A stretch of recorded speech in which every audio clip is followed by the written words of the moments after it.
창문 틈 사이로 아침 햇살이 희미하게 들어왔어요. 시계를 보니 벌써 7시였습니다. 저는 조용히 한숨을 내쉬며 부엌으로 향했어요.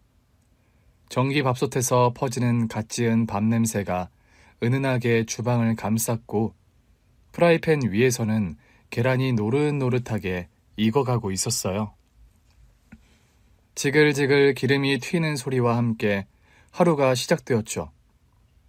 냄비에 미리 끓여둔 된장국을 한 국자 떠서 맛을 보며 뒤돌아보니 거실 소파에 웅크린 채 이불을 덮어쓰고 있는 아이의 작은 몸이 보였어요. 저는 젓가락을 내려놓고 다가가 가볍게 아이의 등을 쓸어주었습니다. 서진아, 일어나야지. 벌써 7시야. 조금만 더 잘래. 아이의 나른한 목소리가 이불 안에서 새어나왔어요. 저는 피식 웃으며 이불을 살짝 들추었습니다. 조금 더 자면 지각이야. 어서 일어나서 씻고 밥 먹어야지. 엄마, 오늘 학교 안 가면 안 돼요? 안 돼. 오늘도 열심히 공부해야지. 아들은 작은 몸을 웅크리며 다시 이불 속으로 파고들었어요. 나가기 싫어. 그 말에 저는 순간 걸음을 멈추었어요. 요즘 아들의 표정이 어딘가 모르게 어두웠어요. 분명 무슨 일이 있는 듯 했지만 아이가 먼저 말을 꺼내지 않으면 제가 묻는다고 쉽게 털어놓을 것 같지도 않았습니다. 저는 부드럽게 아이의 이마를 쓰다듬으며 다시 말을 걸었어요. 서진아, 학교에서 무슨 일 있어? 아들은 한동안 대답하지 않다가 천천히 고개를 저었어요. 아니야, 아무것도. 그 말에 저는 더 이상 캐묻지 않고 다만 따뜻하게 웃어주었습니다. 그럼 얼른 일어나자. 오늘 아침엔 네가 좋아하는 계란말이랑 된장국 끓였어. 진짜? 아들의 눈이 반짝 빛났어요. 그럼 엄마가 정성껏 만들었지. 빨리 씻고 와. 아들은 마지못해 몸을 일으켰어요. 저는 아이를 욕실로 보내고 다시 부엌으로 돌아와 식탁을 차렸습니다. 식탁 위에는 김이 모락모락 나는 따뜻한 밥과 노릇하게 부친 계란말이, 그리고 아들이 좋아하는 멸치볶음이 놓여 있었습니다. 잠시 후 서진이가 씻고 나와 자리에 앉았어요. 아들은 아직 졸린 듯 멍한 얼굴로 수저를 들었어요. 엄마는 안 먹어? 엄마는 서진이 먹는 거 보고 먹을게. 저는 아이가 밥을 잘 먹는지 살피며 조용히 숟가락을 들었어요. 하지만 한편으로는 속이 복잡했습니다. 일이 이렇게 될 줄은 몰랐는데 제 고민의 이유는 바로 초등학교 3학년인 아들의 담임 선생님이었습니다. 지난 3월 개학 이후 아들이 같은 반 친구와 다툼이 있었고 담임 선생님으로부터 연락을 받았던 일이 있었거든요. 저는 상담을 하러 학교에 가게 되었죠. 개학하는 날에는 멀리서 얼굴만 본 것이 전부였는데 학부모 상담을 하면서 처음으로 담임 선생님과 직접 마주하게 되었고 그날 처음으로 아들의 담임 선생님을 제대로 보게 되었어요. 담임 선생님으로부터 전화를 받은 것은 점심시간이 지날 무렵이었습니다. 일을 하고 있는데 휴대폰이 울렸거든요. 익숙하지 않은 번호였지만 학교에서 온 전화라는 걸 직감했어요. 네, 여보세요? 안녕하세요. 서진이 어머님 맞으시죠? 저는 서진이 담임을 맡고 있는 정윤호입니다. 차분한 목소리였어요. 저는 순간 심장이 철렁 내려앉았어요. 네, 선생님. 무슨 일이신가요? 다름이 아니라 오늘 서진이가 같은 반 친구와 다툼이 있었습니다. 아차. 순간 머릿속이 하얘졌어요. 평소 서진이는 성격이 조용한 편이라 친구들과 잘 지내는 아이였어요. 그런데 싸움을 했다는 건 무슨 일이 있었나요? 서진이와 친구가 말다툼을 하다가 몸싸움까지 번졌습니다. 교실에서 있었던 일이라 바로 중지하긴 했는데 서로 감정이 많이 상한 상태라 학부모님께 연락드리는 게 좋을 것 같아서요. 네, 혹시 어떤 이유 때문인지 여쭤봐도 될까요? 잠시 침묵이 흘렀어요. 담임 선생님의 목소리는 조금 조심스러워졌어요. 그 친구가 서진이에게 아빠가 없다고 놀려서 시작이 된 것 같습니다. 그 순간 저는 손에 힘이 빠졌어요. 아빠가 없다고 놀렸다니 순간 가슴이 먹먹해졌습니다. 그래서 서진이가... 처음엔 서진이가 참았던 것 같아요. 그런데 상대 친구가 계속해서 놀리자 결국 먼저 손을 올렸습니다. 아, 그런 일이... 물론 폭력적인 행동은 어떤 경우에도 정당화될 수 없습니다. 하지만 상대 친구 역시 서진이에게 상처가 될 말을 했기 때문에 양쪽 모두 지도할 필요가 있다고 생각합니다.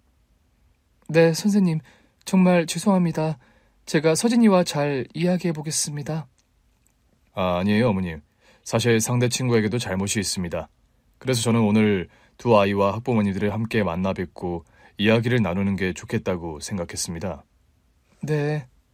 시간 괜찮으시면 오늘 바로 학교로 와주실 수 있을까요? 저는 당장 일하던 걸 정리하고 회사로 나왔고 아들이 다니는 학교로 향했습니다. 학교에 도착하자 복도에는 아이들이 뛰어다니는 소리가 들렸어요.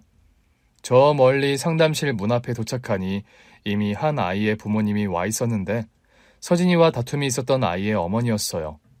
저는 조심스럽게 다가가 인사를 했습니다. 안녕하세요. 저는 서진이 엄마입니다. 네, 안녕하세요. 그 순간 상담실 문이 열렸고 담임 선생님이 모습을 드러냈어요. 두 분 다 오셨네요. 안으로 들어오시죠. 저와 그 상대 학부모는 천천히 문을 열고 들어갔습니다. 상담실 안쪽에는 서진이와 상대 친구가 나란히 앉아 있었는데 우리 아들은 풀이 죽은 표정이었고 저를 보자 살짝 움찔하는 게 느껴졌습니다. 저는 조용히 서진이 옆에 앉으며 손을 잡아주었어요. 괜찮아? 아들은 고개를 끄덕였지만 말없이 입술을 꽉 깨물고 있었어요. 서진이 얘가 힘이 아주 센가 보네요. 이거 우리 준서 얼굴 어떻게 해요? 긁힌 것 같이 보이는데 흉지면 어떻게 해요? 너무 죄송합니다. 준서야, 나는 서진이 엄마인데 아줌마가 준서 얼굴 좀 봐도 될까? 미안해. 준서 어머님 너무 죄송해요. 제가 치료에 대한 건 다 책임을 지겠습니다. 그때 담임 선생님이 조용히 말을 꺼냈습니다. 준서는 양호실에 먼저 다녀왔고 크게 다치지는 않았습니다. 그런데 오늘 두 아이가 싸우게 된 이유는 어머님들도 들으셨을 겁니다. 아이들이 서로 감정이 상한 상태라 우선 서로에게 사과를 하는 것이 먼저일 것 같습니다. 저는 조용히 서진이를 바라보았어요. 서진아, 친구한테 미안하다고 말할 수 있겠어? 서진이는 주먹을 꼭 쥐었다가 천천히 입을 열었어요. 미안해.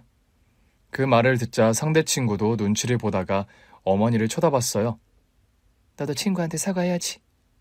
상대 아이는 멋쩍은 얼굴로 입을 삐죽이며 말했어요. 나도 미안해. 담임 선생님은 그제야 안도하는 듯한 표정을 지었어요. 두 아이가 서로에게 사과를 했으니 이제 다시 화해하고 잘 지냈으면 합니다. 네, 선생님. 저도 신경 써서 지도하겠습니다. 담임 선생님은 고개를 끄덕이며 차분한 목소리로 말을 이었어요. 저는 한 가지 더 말씀드리고 싶은 게 있습니다. 아이들 사이에서 부모님이 계신지 아닌지를 가지고 놀리는 것은 절대 바람직한 일이 아닙니다.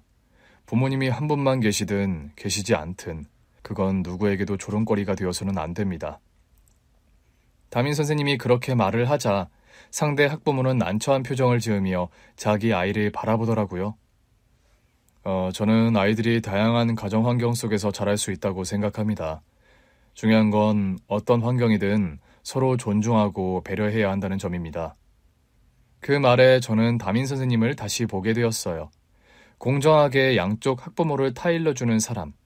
처음에는 서진이가 먼저 손을 올렸다는 말에 조심스러웠는데 선생님의 태도를 보니 아이들 사이의 감정을 객관적으로 보려는 것이 느껴졌어요.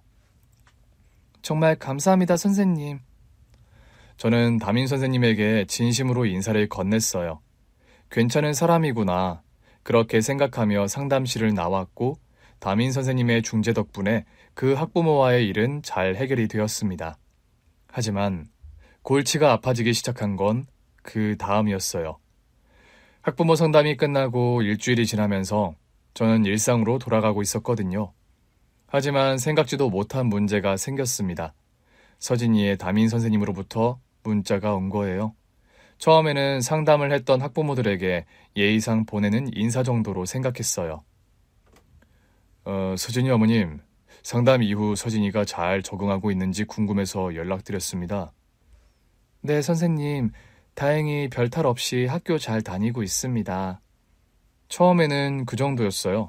그런데 며칠 뒤 또 문자가 왔습니다. 어머님, 퇴근은 몇 시쯤 하세요? 네? 뜻밖의 질문에 저는 잠시 당황했습니다. 저는 보통 6시쯤 합니다. 혹시 주말에는 뭐 하세요? 그 질문에 뭔가 불길한 예감이 들더라고요.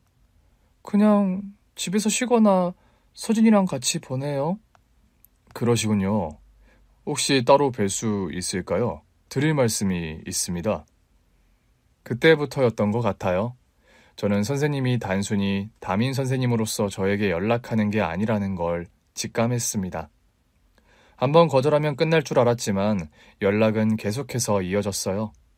어머님 잘 지내시죠? 오늘 날씨가 참 좋네요. 오늘 서진이가 학교에서 너무 잘 지냈습니다. 처음에는 서진이에 대한 이야기로 시작하던 연락이 점점 사적인 질문으로 바뀌기 시작했죠. 주말에 시간이 되시면 저랑 차 한잔 하실 수 있을까요? 만나서 할 이야기가 있는데요. 제가 개인적으로 드릴 말씀이 있습니다. 저는 그때마다 조심스럽게 거절을 했습니다. 뭔가 확실하게 칼같이 대답을 하기도 애매한 게 다른 사람도 아니고 저희 아이의 담임 선생님이잖아요. 예의 없이 대하거나 감정을 상하게 하면 혹시 우리 아들한테 어떤 불이익이 있을까 걱정이 되었던 것 같아요. 선생님, 학부모가 선생님과 따로 만나는 건 적절하지 않은 것 같아요. 부담 갖지 마세요. 저는 그저 어머님께 드릴 말씀이 있을 뿐이에요. 말씀은 이렇게 하시지만 선생님도 아시다시피 저는 싱글맘입니다. 혹여나 다른 학부모님들이 오해하실 수도 있고요. 전혀 신경 쓰지 않으셔도 됩니다. 시간이 지나면 모든 게 다 해결이 될 거예요. 점점 저돌적으로 행동하는 담임 선생님의 행동에 부담이 점점 커졌고 상담 이후 무려 한 달이 지나도록 연락이 끊기지 않았어요. 그러던 어느 날 담임 선생님은 더 이상 자신의 마음을 숨기지 않겠다고 선언했습니다. 퇴근 후 집으로 가던 길이었거든요. 휴대폰이 울렸고 화면에는 담임 선생님의 이름이 떠 있었습니다. 한숨을 쉬며 전화를 받았어요. 네, 선생님. 어머님, 이번 주말에 잠시 뵐 수 있을까요? 선생님, 전에 말씀드렸듯이 저는 선생님과 사적으로 만날 생각이 없습니다. 어머님, 저는 더 이상 제 마음을 숨기고 싶지 않습니다. 그 말에 저는 걸음을 멈추었습니다. 네? 제가 어머님을 좋아하는 것 같습니다. 가슴이 철렁 내려앉았어요. 처음 상담하며 대화를 나눈 이후 어머님에게 마음이 갔습니다. 선생님, 그런 말씀은 하시면 안 됩니다. 저도 알고 있습니다. 하지만 더 이상 제 마음을 숨길 수가 없습니다. 손이 떨렸어요. 왜 하필이면 우리 아이의 담임 선생님이? 그날 이후 저는 불안해졌어요.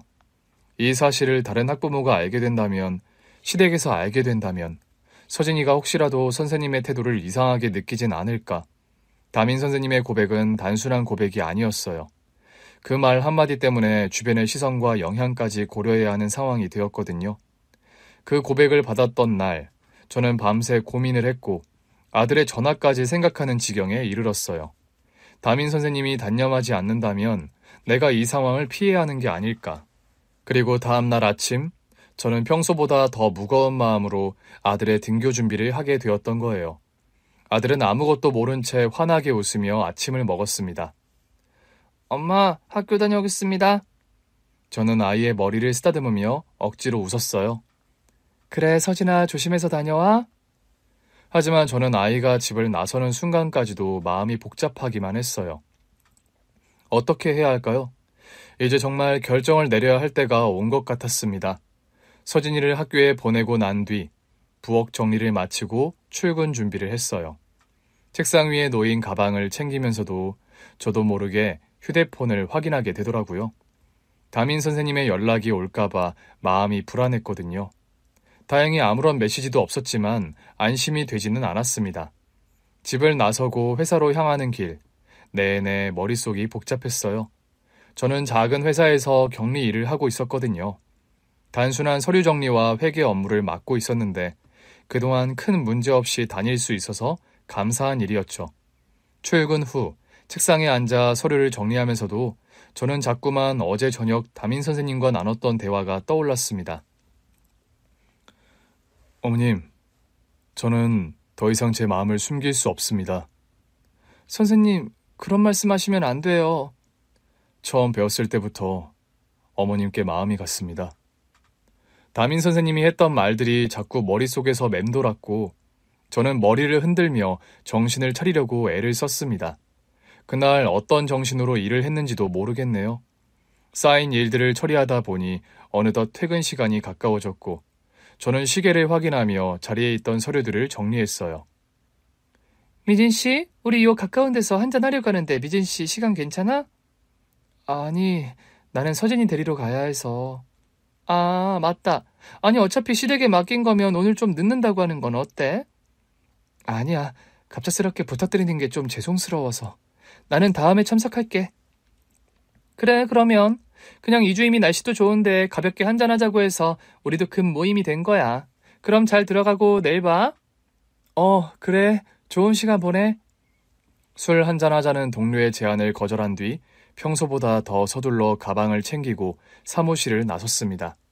그냥 빨리 아들을 데리러 가야겠다는 생각이었거든요.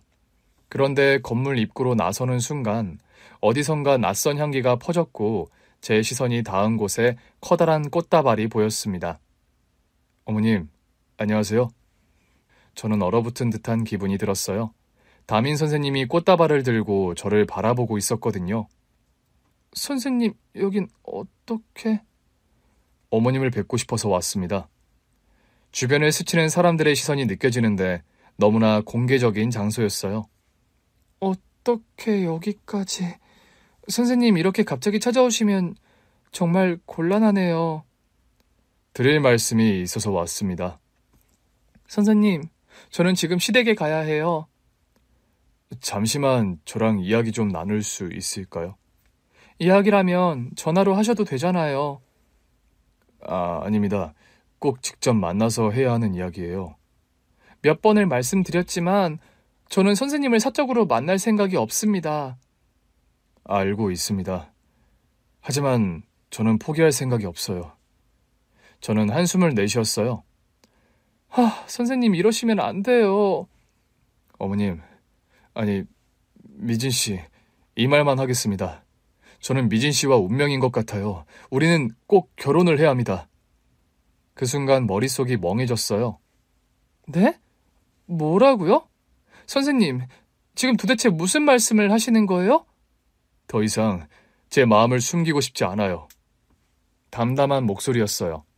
저는 믿을 수 없다는 듯 담임 선생님을 바라보았는데 그 순간 아들의 담임 선생님, 총각인 담임 선생님이 바지 속에서 묵직한 무언가를 꺼내 보였을 때 숨이 멎을 듯한 충격에 입을 틀어막고 말았습니다. 정신이 아득해지는 것 같았어요. 눈앞에 담임 선생님이 있었고 그가 바지에서 꺼낸 무언가를 보며 놀라 입을 틀어 막았던 순간 마치 시간이 멈춘 것 같았고 도대체 어떤 기구한 인연과 운명이 나를 이렇게 이끌었나. 지난 날을 돌아보게 되었습니다. 저는 어렸을 때 따뜻한 가정에서 자랐어요. 아버지는 늘 저를 어깨 목마를 태워주셨고 어머니는 부엌에서 요리를 하며 환하게 웃으셨죠. 우리 가족은 소박했지만 행복했습니다. 그러나 그 행복은 오래가지 않았어요. 미진아, 아빠가 좀 힘이 없네. 목마 타는 건 다음에 하면 안 될까? 어느 날부터인가 아버지는 쉽게 피곤해하셨고 자꾸만 알아누우셨어요. 처음엔 단순한 감기려니 했지만 병원에서는 청천벽력 같은 진단을 내렸습니다. 신장병이었어요.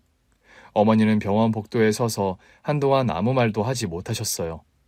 의사의 설명이 계속되었지만 어머니는 손을 꽉 쥐고 있을 뿐이었거든요. 괜찮아요. 당신 꼭 나을 거야. 치료 잘 받으면 돼. 응? 여보. 하지만 시간이 지날수록 아버지의 병은 깊어졌고 결국 신장 기능이 거의 멈추면서 투석 치료를 받아야 했습니다. 그때부터 어머니의 고생이 시작되었어요. 아버지가 일을 할 수 없게 되자 어머니는 시장에서 장사를 시작했거든요. 처음엔 작은 채소 가게를 열었지만 가게 운영이 쉽지 않아서 닫아야 했고 이후로는 건물 청소 일을 하며 하루하루 버티셨습니다. 미진아, 오늘 뭐 먹고 싶어? 엄마가 퇴근하고 맛있는 거 해줄게. 엄마 너무 힘들어 보이는데 안 쉬어도 돼? 괜찮아. 엄마는 우리 딸이 잘 먹고 잘 크는 게 제일 중요해. 어린 마음에도 어머니의 손이 점점 거칠어지고 있다는 걸 느꼈던 것 같아요. 학교에서 돌아오면 저는 혼자 밥을 차려 먹었고 아버지의 병간호를 돕는 게 일상이 되었습니다. 하지만 간절히 건강 회복을 바랐음에도 불구하고 아버지의 병세는 악화되었고 결국 세상을 떠나셨어요. 어머니는 슬퍼할 겨를도 없이 장례를 치르고 다시 일터로 돌아가셔야 했습니다. 아버지가 떠난 후 어머니는 더 많은 일을 하셨어요. 학교 급식 조리사, 가사 도우미, 새벽 신문 배달까지 저를 키우기 위해 닥치는 대로 하셨던 것 같아요. 그렇게 몇 년이 흘러 저는 대학에 진학하게 되었습니다. 지방의 작은 국립대였지만 저희 어머니는 많이 기뻐하셨어요. 우리 딸, 이제 엄마보다 똑똑해지겠네? 엄마, 나 빨리 졸업해서 엄마 일 안 하게 해줄게. 됐어. 엄마는 지금도 괜찮아. 우리 미진이 하고 싶은 거 다 하면서 살아. 하지만 그 약속은 지킬 수 없는 약속이 되고 말았습니다. 대학 2학년이 되던 해, 전화 한 통을 받았거든요. 미진아, 엄마 오늘 좀 피곤해서 일을 쉬려고. 엄마, 몸 괜찮아? 어디 아픈 거 아니야? 아니야. 그냥 좀 피곤해서 그래. 엄마, 오늘만 쉬지 말고 몸 상태 봐야 하니까 당분간 쉬어야 해. 엄마, 응? 알겠어. 오늘 쉬면 나을 거야. 너무 걱정하지 말고 학교 수업 열심히 들어야 해. 알겠지? 엄마, 내가 주말에 엄마한테 갈게. 그래, 사랑해 우리 딸. 그게 어머니와 나눈 마지막 통화였어요. 다음날 어머니는 새벽 배달을 마친 후 집으로 돌아오는 길에 길가에서 쓰러지셨고 병원으로 옮겨졌지만 끝내 깨어나지 못하셨습니다. 과로로 인한 심장마비였어요. 그렇게 저는 혼자가 된 거였죠. 어머니가 떠난 후 저는 스스로를 보호하기 위해 마음의 문을 닫았던 것 같아요. 사람들과의 관계도 점점 줄어들었거든요. 아르바이트를 병행하며 학교를 다녔고 졸업 후 수도권에 있는 작은 회사에 취직을 하게 되었습니다. 회사 생활은 나쁘지 않았지만 퇴근하고 돌아오면 공허한 뿐이었어요. 그렇게 혼자 살아가는 것이 익숙해지려 할 무렵, 저는 남편을 만나게 되었습니다. 그날 퇴근 후 회사 근처 카페에서 책을 보고 있었거든요. 손님이 별로 없어서 조용했고 저는 따뜻한 차를 마시며 창밖을 보고 있었어요. 그때 한 남자가 제 옆자리로 다가왔어요. 저기요, 혹시 여기 앉아도 괜찮을까요? 자리가 없어서 혼자 오신 거라면요. 정중하고 차분한 목소리, 얼굴을 들어서 보니 키가 크고 단정한 인상의 남자가 저를 보고 있었습니다. 네, 앉으세요. 그는 커피를 내려놓고 가방에서 책을 꺼내더라고요. 그러다 제 책을 흘끗 보더니 웃었어요. 저도 이 책 좋아하는데요. 저는 잠시 놀란 듯 남편을 바라봤어요. 책을 읽는데 다른 사람이 말을 걸어오는 일이 흔하지 않은 일이기도 했지만 이 책을 좋아한다는 말이 반가웠거든요. 아, 그래요? 네. 그런데 책 읽으시는 표정이 너무 진지해서 무슨 생각하시는지 궁금했어요. 처음에는 당황했지만 우리는 자연스럽게 이야기를 나누게 되었어요. 이상하게도 오래 알던 사이처럼 마음이 편하더라고요. 그 후로도 가끔씩 카페에서 마주칠 때가 있었고 그때마다 대화를 나눴어요. 그러던 어느 날 남편이 먼저 연락처를 건넸습니다. 미준 씨, 혹시 연락해도 될까요? 저는 고민하다가 조심스럽게 연락처를 받았는데 언젠가부터 조금씩 그의 연락을 기다리게 되었습니다. 처음에 간단히 식사를 같이 하는 정도였는데 사실상 연애가 시작된 거였죠. 어느 날 남편이 저를 바다에 데리고 갔습니다. 가끔 와서 바다를 보면 기분이 좋아지거든요. 저 바다 진짜 오랜만이에요. 미진 씨는 마음이 편하게 쉴 시간이 필요해 보여요. 그 말에 가슴이 찡했던 것 같아요. 남편을 만나면서 저는 닫혀있던 마음을 조금씩 열기 시작했습니다. 가족을 모두 잃고 혼자 지내는 삶이 익숙해졌다고 생각했는데 사실 누군가와 함께하고 싶었던 거였어요. 만남이 깊어질수록 점점 확신하게 되었습니다. 이 사람과 함께라면 외롭지 않을 거야. 이 사람과 결혼하고 싶다. 그리고 저는 그 마음을 숨기지 않았어요. 결혼식 날, 저는 웨딩드레스 자락을 조심스럽게 손으로 잡고 거울을 바라봤어요. 하얀 베일 아래로 제 얼굴이 보였는데 심장이 쿵쿵 뛰더라고요. 새로운 가정을 이루게 된다는 생각에 설렘과 긴장이 동시에 몰려왔던 것 같아요. 우리는 주변 사람들의 축복을 받으며 부부가 되었습니다. 결혼식이 끝난 후 신혼여행을 다녀왔고 새로운 집에서 함께 생활하게 되었는데 결혼 신혼생활은 정말 행복했습니다. 남편은 늘 다정했고 저를 위해 배려를 아끼지 않았거든요. 오늘 피곤했지? 따뜻한 차 타줄게. 고마워요. 남편이 저를 위해 차를 우려줄 때마다 저는 이 사람이 내 곁에 있어서 참 다행이라고 생각했어요. 남편뿐 아니라 시부모님도 저를 따뜻하게 대해주셨습니다. 친정이 없는 저를 딸처럼 여기며 품어주셨고 명절뿐 아니라 평소에도 너무 잘 챙겨주셨거든요. 우리 며느리기 집에 올 때 먹고 싶은 거 있으면 미리 말해. 그냥 어머님이 해주시는 음식이면 다 좋아요. 그래도 네가 좋아하는 거 해줘야지. 우리 며느리 좋아하는 갈비찜 해줄까? 시부모님과 함께하는 시간도 점점 익숙해졌고 저는 결혼 후의 삶에 안정을 느끼기 시작했습니다. 그렇게 달콤한 신혼생활을 보낸 뒤 우리 부부는 아기를 가지려고 했어요. 우리 이제 아기 가져볼까?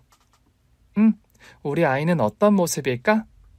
엄마 닮으면 예쁠 거고 아빠 닮으면 귀여울 거고 우리를 닮은 아기를 상상하며 기대에 부풀었지만 새 생명은 쉽게 찾아오지 않았습니다. 처음 몇 개월은 가볍게 생각했어요. 아직 신혼이니까 천천히 기다리면 되겠지. 하지만 노력을 했음에도 불구하고 1년, 2년이 지나도 아기가 생기지 않았거든요. 너무 걱정하지 마. 우리한테 분명 아기 천사가 찾아올 거야. 응, 나도 그렇게 믿어야지. 병원에도 다니고 몸에 좋다는 음식도 챙겨 먹었어요. 한약을 지어 먹기도 하고 건강관리에도 신경을 썼습니다. 그러던 어느 날 아침부터 속이 이상하더라고요. 왜 이렇게 어지럽지? 어디 아파? 병원에 가볼까? 아니야, 그냥 피곤해서 그런가 봐. 하지만 며칠이 지나도 증상이 가시지 않았어요. 문득 달력을 보던 저는 손이 떨렸어요. 혹시 불안과 기대가 뒤섞인 감정으로 약국에 가서 임신 테스트기를 사왔고 조심스럽게 확인을 했습니다. 2줄, 임신이구나. 눈물이 핑 돌았어요. 남편이 퇴근하고 돌아왔을 때 저는 미소를 감추지 못하며 남편을 바라봤습니다. 무슨 일 있어? 왜 그렇게 기분 좋아 보여? 저는 천천히 손을 내밀어 작은 봉투를 건넸고 의아한 표정으로 봉투를 열어본 남편은 안에 있는 임신 테스트기를 확인했어요. 이거... 우리 아기 생겼어, 드디어. 순간 남편의 눈이 커졌고 저를 꼭 끌어안았습니다. 진짜? 우리 아기 생긴 거야? 응.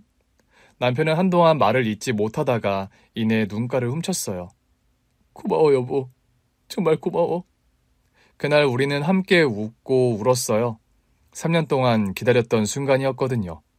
이 소식을 시부모님께 전했을 때 어머님은 전화를 받자마자 소리를 지르셨어요. 정말이야? 우리 손주가 생긴 거라고? 네, 어머님. 세상에 세상에, 여보 들었어요? 우리 며느리가 임신을 했대. 그래? 잘 됐구만. 진짜 잘 됐어. 며칠 후 시부모님께서 보내신 택배가 도착했습니다. 택배 박스를 열어보니 영양제, 견과류, 정성껏 포장된 말린 대추와 들깨가루와 함께 손편지가 있었습니다. 미진아, 몸조리 잘하고 건강하게 지내야 해.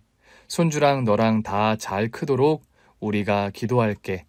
어머님의 편지를 읽으며 저는 눈물을 흘렸어요. 아기는 그야말로 우리 부부에게 새로운 희망이었습니다. 그때 정말 한 생명을 품고 살아가는 엄마가 된다는 것을 실감하기 시작했던 것 같아요. 임신 20주를 넘어가면서 점점 배가 불러왔습니다. 그 시기 거울을 보면 손으로 배를 감싸 안게 되는 것이 습관처럼 되었거든요. 남편은 그런 저를 보면서 하루에도 몇 번씩 배를 쓰다듬으며 아기에게 말을 걸었어요. 우리 아가 잘 크고 있지? 아빠 목소리 들려? 당신이 이렇게 매일 말을 걸어주니까 아기가 나중에 아빠 목소리 잘 기억할 것 같아. 당연하지. 태어나서 인사하면 아마 익숙한 목소리일 거야. 남편과 저는 아이가 태어나면 어떤 이름을 지을지, 누구를 닮았으면 좋을지 이야기하며 행복한 나날을 보냈습니다. 남편은 퇴근할 때마다 아기 용품을 하나씩 사와서 보여주었어요. 작은 신발, 앙증맞은 모자, 그리고 아기 옷까지. 이거 어때? 우리 아기한테 잘 어울리겠지? 아직 태어나지도 않았는데 벌써 이렇게 많이 사오면 어떡해. 미리미리 준비해야지. 우리 아기 태어나면 제일 예쁘게 입혀야 하니까. 그렇게 하루하루가 설렘으로 가득 차던 나날이었습니다. 그러던 어느 날 저는 남편이 퇴근할 시간에 맞춰 저녁을 준비하고 있었거든요. 된장찌개를 끓이며 식탁을 차리고 있는데 전화벨이 울렸고 전화기 너머에서 들려오는 목소리는 굉장히 낯설었습니다. 혹시 김도현 씨 가족분 되십니까? 네, 저는 아내입니다만. 지금 병원으로 와주셔야 할 것 같습니다. 그 순간 손에 들고 있던 젓가락을 놓쳐버렸습니다. 바닥에 떨어진 젓가락 소리가 크게 울렸지만 귀에 들리지 않았던 것 같아요. 병원에 도착했을 때 저는 기도했어요. 제발 아무 일도 없기를. 하지만 저를 맞이한 것은 시퍼런 수술복을 입은 의사와 간호사였습니다. 그리고 몇 시간 뒤 시부모님이 도착을 하셨어요. 시부모님은 수술이 잘 끝나길 기다리는 한편 임신 중이었던 저를 걱정하셨죠. 배가 뭉치는 느낌이 들어서 잠깐 쉬고 있던 그때 시어머니가 울면서 저를 깨웠습니다. 미진아, 우리 도연이가 그만. 남편이 세상을 떠났다는 말. 그 말을 믿을 수가 없었습니다. 눈앞이 새하얘졌고 세상이 무너지는 소리가 들리는 것 같았어요. 그날 남편은 교통사고를 당했습니다. 퇴근길에 신호를 기다리던 중 브레이크가 풀린 대형 트럭이 미끄러지면서 남편이 탄 차를 덮쳐버렸다고 했어요. 모든 게 한순간이었습니다.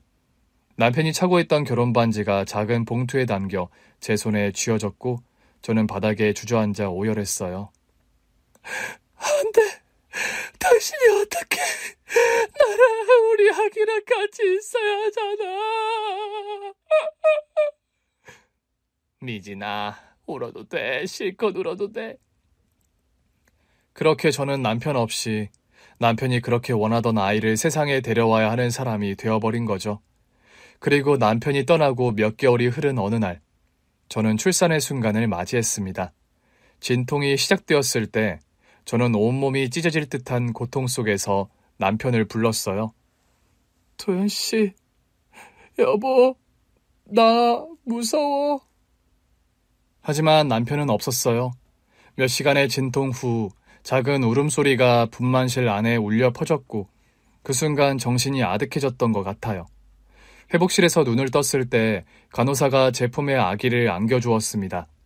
작은 얼굴, 오밀조밀한 손가락, 그리고 조그마한 콧날, 남편을 닮아 있더라고요. 그 순간 하염없이 눈물을 흘렸습니다. 당신이 있었으면 얼마나 좋았을까? 아이를 안고서 저는 남편에게 말을 걸었어요. 여보, 우리 아기 태어났어. 당신이 그렇게 기다리던 아기야.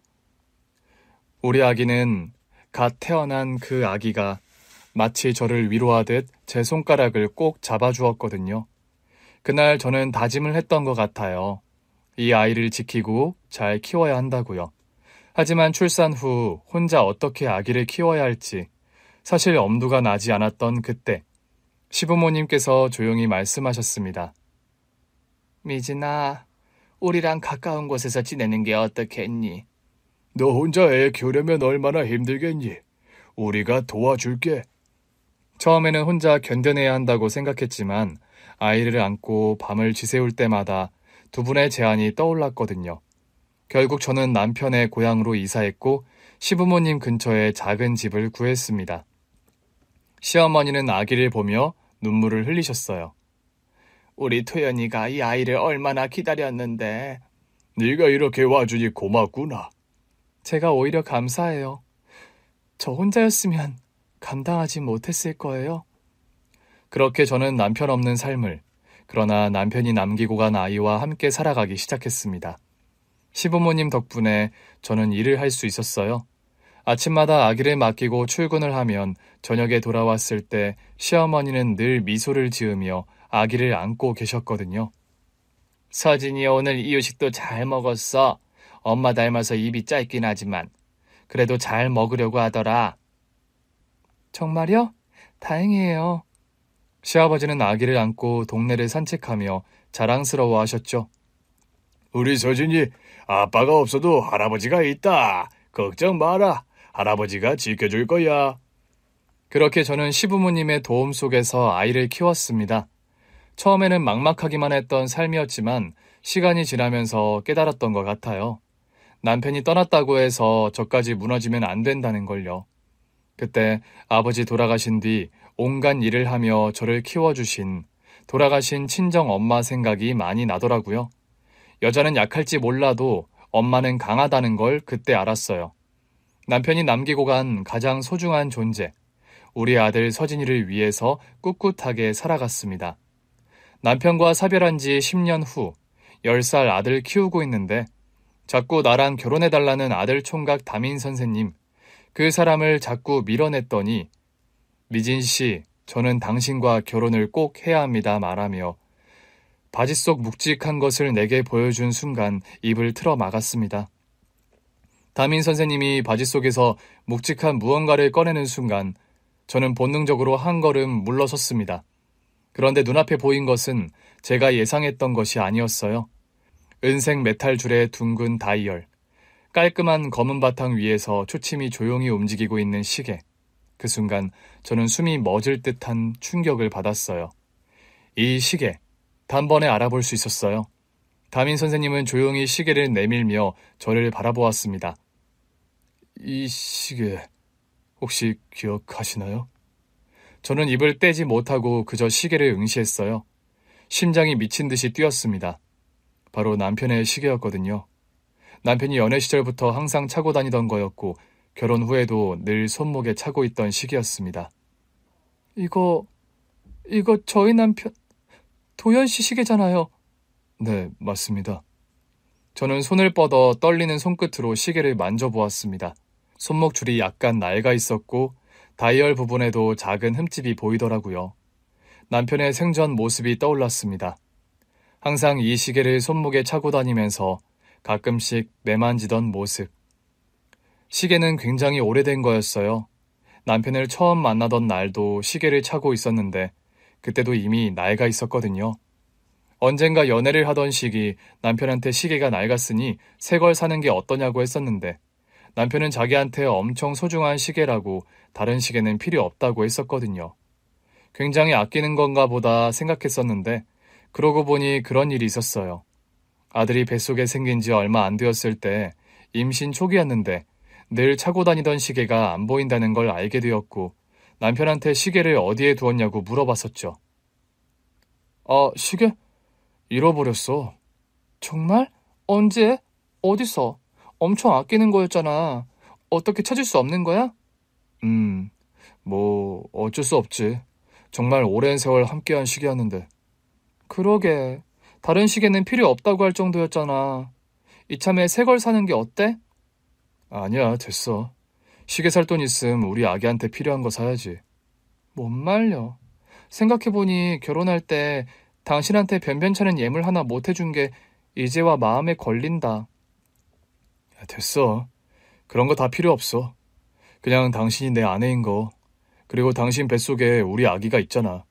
세상 무엇과도 바꿀 수 없는 건데. 그거면 충분해. 그 이후 시계에 대해서는 더 묻지 않았습니다. 그런데 남편이 잃어버렸다던 그 시계가 담임 선생님의 손에 들려 있었다는 사실이 믿기지 않았어요. 이거 제 남편이 항상 차고 다니던 시계예요. 어떻게 선생님이 이걸 가지고 계신 거예요? 담임 선생님의 표정이 복잡하게 흔들렸고 잠시 후 그가 조용히 입을 열었습니다. 이 시계는 김도현 형님께서 저에게 주신 것입니다. 그 순간 머릿속이 하얘졌어요. 남편이 시계를 줬다니 이게 무슨 말일까요? 저는 한동안 말을 하지 못한 채 담임 선생님을 바라보았습니다. 미진 씨, 잠시 저와 이야기 나누실 수 있을까요? 저는 잠시 망설였지만 왜 남편의 시계를 갖고 있는 건지, 혹시 선생님과 제 남편 사이에 어떤 인연이 있는 건가 궁금해졌습니다. 네, 좋아요. 우리는 근처 카페로 자리를 옮겼어요. 따뜻한 커피 한 잔이 놓였지만 저는 손도 대지 못했어요. 담임 선생님은 두 손을 맞잡고 한참을 고민하다가 조용히 입을 열었습니다. 저는 김도현 형님과 같은 고향 출신입니다. 그러니까 여기서 나고 자랐죠. 근방으로 조금씩 옮겨 다니긴 했지만 교사가 된 뒤에도 쭉 여기서 지냈어요. 도현 형님과 저는 꽤 오래된 인연입니다. 저는 사실 부모님을 어릴 때 여의었고 홀로 어렵게 살아가던 아이였거든요. 부모님을 어릴 때 여의셨다고요? 네. 아버지는 제가 4살 때 사고로 돌아가셨고 어머니는 몸이 약하셔서 병환으로 세상을 떠나셨어요. 그 뒤로 저는 친척집을 전전하며 자랐어요. 학교를 다니긴 했지만 사실 밥을 제대로 먹는 날보다 굶는 날이 더 많았어요. 학비를 마련하는 것도 벅찼고요. 도현이 형님을 처음 만난 건 제가 12살이었을 때였는데 이미 형님은 고등학생이었거든요. 동네 꼬맹이가 제대로 먹지 못하고 다니는 게 안쓰럽게 보였는지 먹을 걸 챙겨주었어요. 지금 생각해보면 형님도 다 용돈을 쪼개서 그랬던 것 같네요. 그런 인연이 쭉 이어졌고 저는 중학생이 되었어요. 그때 형님은 이미 대학생이었는데 주말이나 방학에 고향에 올 때마다 저를 챙겨주었습니다. 밥은 먹고 다니는지, 학교를 잘 다니는지요. 저는 그게 너무 신기했어요. 아무 이유도 없이 저를 챙겨주는 사람이 있다는 게요. 남편이 그랬었군요. 그렇게 시간이 지나면서 형님과 저는 가까워졌어요. 저는 형님을 형처럼 따랐고 형님도 저를 친동생처럼 여겨주셨어요. 그런데 고등학생이 되고 나서 큰 문제가 생겼어요. 어떤 문제요? 학비였습니다. 당시 등록금을 마련할 방법이 없었어요. 그래서 학교를 그만둘까 고민하고 있었는데 그때 형님이 저에게 말했어요. 야, 너 계속 공부할 거지? 그때 저는 솔직하게 말했어요. 공부하고 싶지만 돈이 없어서 안 될 것 같다고요. 그런데 며칠 후 형님이 저를 부르더니 그러더라고요. 이제 학비 걱정 안 해도 된다고. 알고 보니 형님이 형님 부모님께 부탁해서 저를 도와달라고 했더라고요. 그 덕분에 무사히 고등학교를 졸업할 수 있었고 장학금을 받고 교육대학교에 진학할 수 있었죠. 그때부터 제 꿈은 초등학교 교사였거든요. 남편과 그런 오래된 인연인 줄은 정말 몰랐어요. 교육대학교에 입학했다고 연락을 했는데 그때 도현 형님이 했던 말이 생각나네요. 언젠가 꼭 보답을 하겠다는 저에게 형님이 그랬어요. 나중에 훌륭한 사람이 되면 된다고. 좋은 선생님이 돼서 아이들 잘 가르치라고. 그게 나한테 하는 보답이라고요. 그리고 형님이 원하던 대로 저는 교사가 되었어요. 담임 선생님의 입을 통해 남편에 대한 이야기를 듣는 사이 어느덧 눈물이 흐르고 있었습니다. 저는 도현 형님에게 정말 많은 빚을 졌어요. 그래서 형님이 떠나셨다는 소식을 들었을 때 저는 정말 믿을 수가 없었습니다. 담임 선생님은 조용히 손에 들고 있던 시계를 내려다보았어요. 형님이 마지막으로 저에게 남긴 것이 있었죠. 그의 손끝이 시계 위를 부드럽게 쓸었습니다. 그게 이 시계인가요? 왜 선생님에게 이 시계를 주신 거예요? 제가 형님과 마지막으로 만났던 날, 아마 그때가 미진 씨가 서준이를 임신한 지 얼마 안 되었을 때였을 거예요. 그러니까 10년 전이죠. 형님과 저는 가끔 연락을 주고받으며 지냈어요. 형님이 회사 다니고 결혼을 하는 사이 저도 학업을 마치고 임용고시를 준비하면서 바쁘게 지냈던 것 같아요. 그럼 마지막으로 만났다는 그때가 제가 막 임용고시에 합격하고 교사 발령을 기다리던 때였어요. 그때 형님이 고향에 내려오셨다는 소식을 들었거든요. 마침 저도 부모님 산소에 다녀오려고 내려가 있었고요. 그래서 형님께 연락을 드렸고 임용고시 합격했다는 소식을 전했는데 형님이 곧바로 만나자고 했었죠. 저는 형님을 오랜만에 본다는 생각에 너무 반가웠어요. 그래서 약속 장소로 한달음에 달려갔는데 형님은 예전과 다름없이 다정하셨어요. 저를 보자마자 어깨를 두드리면서 이제 어엿한 선생님이 됐다고 축하해 주셨어요. 그리고는요. 담임 선생님은 말을 잠시 멈추고 저를 바라보았습니다. 형님께서 제일 먼저 하신 말씀이 뭐였는지 아세요? 뭐였나요? 우리 미진이가 임신했어. 였어요. 저도 임용을 합격하고 형님도 기다리던 아기가 생긴 건데 서로 기쁜 소식을 나누게 되었던 거죠. 형님은 정말 행복해 보였어요. 아빠가 된다는 게 너무 기대된다고 미진 씨랑 아기한테 더 잘해주고 싶다고 말씀하셨죠. 남편이 그렇게 기뻐했군요. 그랬을 거예요. 정말 아기를 기다렸으니까요.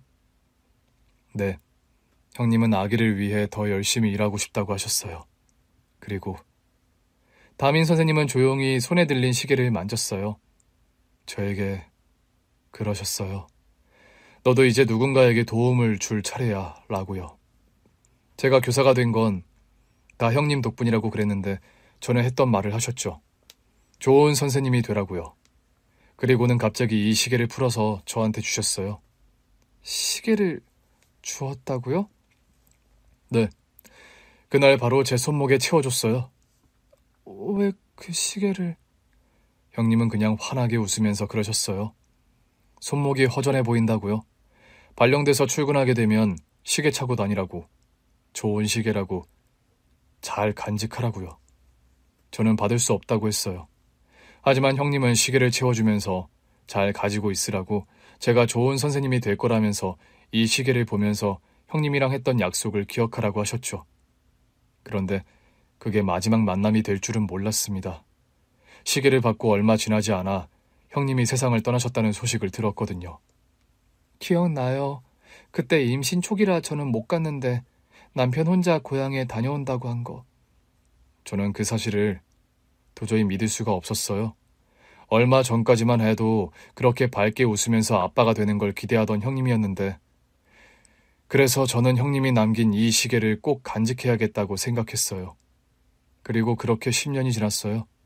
올해 새학년을 맞아서 반 배정을 받고 명단을 살펴보다가 저는 깜짝 놀랐습니다. 명단에서 서준이 이름 그리고 보호자란에 적힌 미진 씨 이름을 보았을 때 저는 깨달았어요. 형님이 그렇게 사랑했던 사람 그리고 형님의 아들이 내 반 학생이라는 걸요. 저는 운명이라고 생각했어요. 형님께서 제게 남긴 마지막 부탁을 지키라고 다시 만날 기회를 주신 거라고요. 담임 선생님은 조용히 시계를 제 앞에 놓았어요. 아무튼 이 시계를 형님이 남긴 이 시계를 이제 미진 씨에게 돌려드리려고 합니다. 남편이 아끼던 시계 그리고 아끼고 돌보았던 후배 담임 선생님에게 건넸던 시계 그 시계를 다시 보자 남편의 손길이 그 마음이 느껴지는 것 같았습니다. 그리고 눈앞에 담임 선생님은 진심 어린 눈빛으로 저를 바라보고 있었습니다. 선생님, 정말 감사해요. 사실 시계를 돌려드리는 것과 함께 제 진심을 전하고 싶었어요. 미진 씨를 보게 되었을 때 그런 마음이 들었거든요. 형님이 가장 사랑했던 사람들이라고. 미진 씨와 서준이 말이에요. 그런데 형님이 너무 일찍 떠나버렸죠. 형님께서 사랑했던 가족을 내가 지켜주고 싶다고 그런 생각을 했습니다. 저는 뭐라고 말씀을 드려야 할지. 미진 씨, 저는 진심으로 미진 씨와 서진이를 지켜주고 싶어요. 선생님, 저는 아직 그런 건... 알고 있습니다. 천천히 생각해 주셔도 돼요. 그냥 제가 조금씩 천천히 다가갈게요. 그 말에 저는 조용히 눈을 감았어요. 10년이라는 세월 동안 저는 누구에게도 마음을 열지 않았거든요. 남편이 떠난 후 제게는 오직 아들뿐이었고 저는 아들을 위해 살았어요. 하지만 이 사람은 남편이 어릴 때부터 남편의 믿음을 받았던 사람, 남편이 아끼고 돌봐주었던 사람, 남편의 시계를 받은 사람, 그 사람은 남편에게 받은 시계를 10년 동안 간직하며 저희 가족을 위해 기도하고 있었던 거예요. 그날 이후 담임 선생님은 급하게 다가오지 않았어요. 항상 조심스럽게 제 곁에 있었고 언제든 제 선택을 존중하겠다는 태도를 보였습니다. 그 때문인지 제 마음도 아주 조금씩 열리고 있었어요. 그렇게 시간을 보내는 동안 그런 생각이 들더라고요. 어쩌면 이 사람이, 남편이 제게 남긴 마지막 인연이 아닐까. 하지만 그 이후 1년 가까이 조심스럽게 지냈습니다. 일단 우리 아들의 담임 선생님이었기 때문에 그 해에는 당연히 어떤 일을 만들고 싶지 않았거든요. 1년 가까이를 조심스럽게 대했고 해가 지나 아들이 11살이 되었을 때 시부모님께 조심스럽게 말씀을 드렸어요. 시어머니는 한참 동안 아무 말씀도 하지 않으셨지만 이내 제 손을 꼭 잡아주셨어요. 네가 행복하면 돼. 벌써 10년이 넘었지 않니? 그저 우리가 바라는 건 너랑 서준이가 행복하게 지내는 거야. 나도 그 젊은이가 참 괜찮은 사람 같더구나. 사실 그동안에도 너를 보며 안타까운 생각이 많이 들었어. 아직 젊은 나이인데 우리 때문에 이렇게 메어지는 게 아닐까 하고 말이다. 10년이 지났잖니. 새로 시작해도 된다. 당연히 괜찮지. 그날 저는 시부모님의 품에 안겨 눈물을 흘렸습니다. 그리고 그날 이후 천천히 새로운 가족이 탄생하게 되었어요. 지금 저는 선생님인 남편과 함께 아들을 키우며 행복하게 살고 있습니다. 세상을 떠난 전 남편이 남긴 인연이 이어진 거죠. 별이 된 그 사람이 우리 가족을 지켜줄 거라 믿으며 그 사람의 존재를 기억하며 살아가고 있습니다. 오늘 준비한 사연은 여기까지입니다. 재미있게 들으셨다면 구독과 좋아요, 알림 설정까지 눌러주세요. 그럼 저는 다음 사연으로 찾아뵐게요. 오늘도 건강하고 행복하세요.